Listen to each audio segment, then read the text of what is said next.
So it's I was born in Tampa many years ago. It was a very different place than what it is today. We used to have trucks, not the Weasley mosquito trucks we have today. No, these were masculine mosquito trucks. So you got the gist of what had happened when it starts. And we are still suffering the consequences of our childish behavior to this day. And you know what?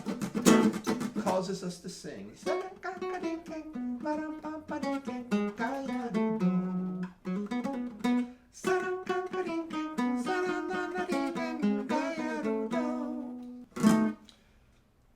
Have a friend, his name is Boy.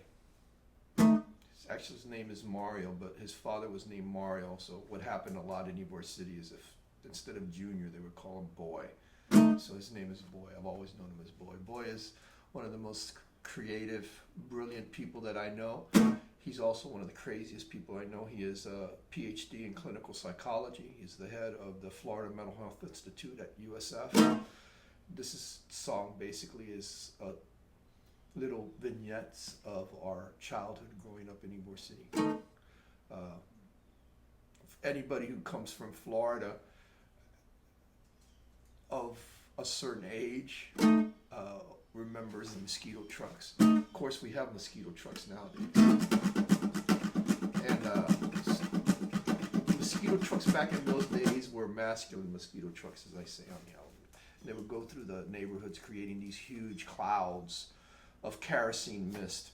The reason why it was kerosene was because back in that day, the insecticide that was contained in this mist, the theory was that the kerosene would settle on the ponds or the abandoned whatever, anything that was holding water, old tires, where all the larvae for the mosquitoes would, and it would kind of create this sheen, oily sheen on top of it, and make sure that the pesticide, which eventually we found out was DDT, would disseminate in that. So basically, the song just talks about the mosquito trucks, and all the roads back, besides the main roads, when I was a child, all the Ybor City neighborhoods had oyster shell roads.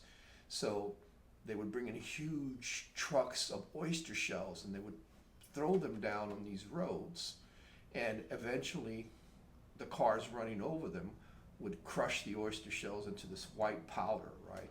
So during the rainy season, this was fine because all this clouds of white dust that was created by this would kind of wash off the plants. But if we didn't get rain, all the foliage would get painted with this white dust, right, from oyster shells. And every once in a while, about every quarter or so, they would come by with trucks that had crude oil that would go over the oyster shell roads and put this crude oil on top of it to keep it from smoking, keep it from creating this powder, because it got out of hand. This powder got out of hand.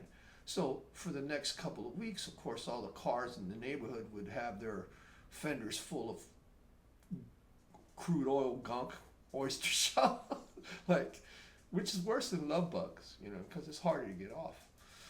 So these are the things so when the mosquito trucks would come by during the day, and they didn't try to hide this stuff back when we were kids, man. This is this was like a wild frontier town, right? It's like, so the kids would come out, running out. This was a celebratory thing. We'd come running out of our houses, and we'd get our bicycles and we'd ride in and out of these clouds, because the clouds started dissipating, but the closer you got to the source of the gas, right, of the kerosene mist, you would totally be enveloped in it. So you would disappear in and out, So we would be riding in and out of this. That's the premise of the song. We arrived to have mosquito trucks inhaling kerosene and pesticides. On oyster shell dusty roads, we ride our bicycles with pride. Warm summer afternoons, while we water balloons, kill the band with the ball, smoking our first cigar.